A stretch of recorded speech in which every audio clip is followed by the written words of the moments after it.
Welcome back to another 5-3-2 custom tactics and player instructions video. These are pro player top 200 custom tactics and instructions.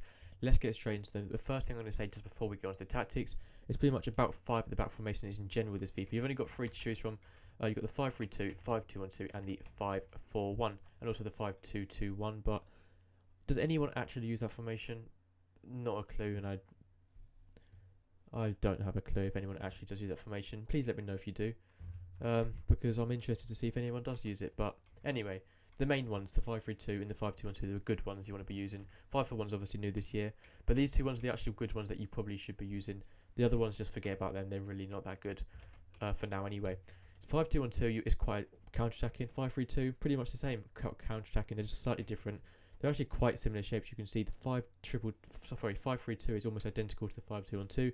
The 5-2-1-2 is slightly more aggressive, slightly more better at counter-attacking, as you've got the cam instead of the cam in the 2 centre mids. But the 5-3-2 is more flat in the midfield. You don't have that triangle shape, but you've got still a flat midfield, so it's slightly more balanced. Anyway, let's get into the custom tactics now. So defensive style, we are using press after possession loss. Like I said, quite counter-attacking with these 5 at the back formations, which is sort of what we're going for. I wouldn't really recommend starting with these formations. That you can, it might still work for you, but it's usually better if you want to play sort of quite counter-attacking. Say you're playing a very good opponent and you don't think you sort of have the ability to be able to dominate the game. So you can sort of let them dominate, but that is fine. It works in the play style. Then you can play counter-attacking and use these formations quite well. And you still got the extra defender as well with 5 instead of 4. So press after possession loss, just press quite quickly. Try and win the ball back as quickly as possible when you lose it. I don't really like using presses, but on this formation it does work quite well. For the width, we're using 35 width. This is just to bring the wing backs much narrower when you're defending, making it harder for the opposition to get through your centre. The wing backs are really wide by default, so you just want to bring them narrower, making it easy to defend with. And the depth, we're playing a very high depth. We're going to 73 depth. Obviously 70 and above depth you get an automatic offside trap, and 73 is just a little bit higher. Just to play very high line, so it works well with the press. When you're playing with the press, you really do need to be playing a high line, especially because we're playing a narrow width. We don't want to be sitting back too far deep and basically playing drop back, which is not fun to do with, especially with 5 at the back, because you're going to have no possession. You still want to play quite a high line, which is why we're going with 73 and 35 width. For the build-up play, we're using fast build-up to get this going aggressively. Now, I've had a lot of people say that fast build-up doesn't really work with these 5 at the back formations, the same with the 5-2-1-2. So you can use balance, or even long ball can actually work sometimes with the 5 at the back formations if you want to, but I recommend fast build-up, and you can sort of tweak some stuff as well if it doesn't really suit your play style.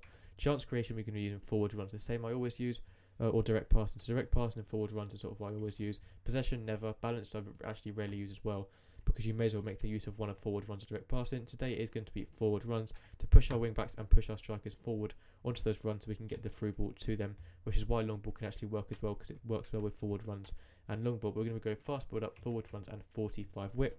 So it's still a little bit narrower than default with 50 width when you're attacking, but the wing backs are so wide just by default anyway. They're pretty much on the touchline just when you play 50 width, so I wouldn't recommend anything higher than 50. But we're going to go 45 just to bring them slightly narrower, so they're still very wide, but sort of more in the game than just up against the touchline, sort of being wasted. Players in box on 4, and I'll show you why in a minute, because we're going to choose who we want going into the opposition box. Corners on 2 and free kicks on 2. Player instructions, both your strikers, stay central, staying in the centre areas of the pitch in line for the opposition goal, getting behind, making the forward runs behind the opposition defenders, and stay forward always at the top of the pitch when you need them and not dropping back when defending. That is on both of your strikers. For your 3 centre mids now, it's a bit different to the 5-2-1-2 where you'd have the cam sort of helping out the strikers. You've got 3 midfielders and you can sort of decide what you want to do with them. Make sure you have cover centre on every single one of them. That is important. You do need to have cover centre on all of them so they're not drifting that wide, they're still in their shape. And then it's sort of a bit more up to you with this stuff. So the middle one, you can either have him more defensive and sort of have him on step up while attacking, maybe stay at edge of box across as well, and sort of having him just staying slightly back. So still midfield, doesn't mean he's becoming a CDM, still centre mid, but just not really pushing forward. Or if you want him to, you can even have the middle one more aggressive with get forward and get into the box across.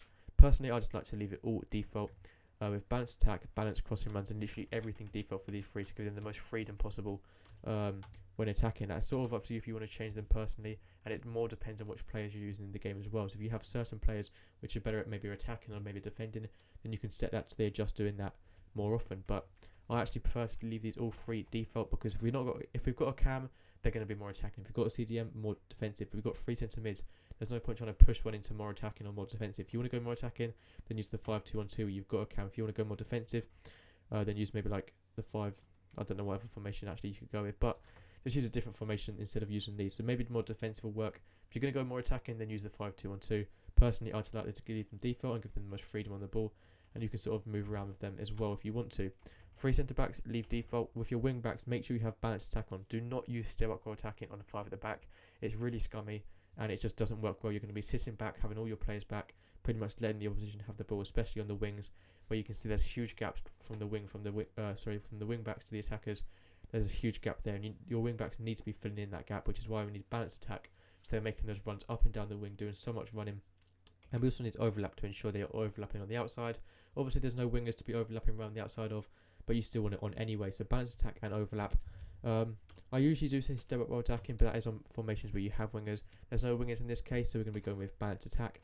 And then for your goalkeeper, comes to crosses, your keeper's coming off his line more to defend corners, and crosses coming out of that ball when you're taking corners and crosses from the opposition and sort of reaching for the ball. When he's got the ball in his hands, you're not going to lose that until you give it away. And the same with sweeper keeper, just coming out for those loose balls. Nice and simple. That's everything for today. That's 5-3-2 pro player custom tactics and instructions. If you've got any questions, let me know in the comments and I'll reply as quickly as possible. Try and help you out. But that is all you need to know for the 5-3-2. You can see the tactics here. Also, if you've got any video suggestions, anything at all, any fun videos, custom tactics, anything you want to see at all, please let me know in the comments. I'm sort of looking for more ideas and I just want to see what you guys think. Anyway, thank you for watching. Have a good rest of your day. Hopefully I'll see you again soon. Goodbye.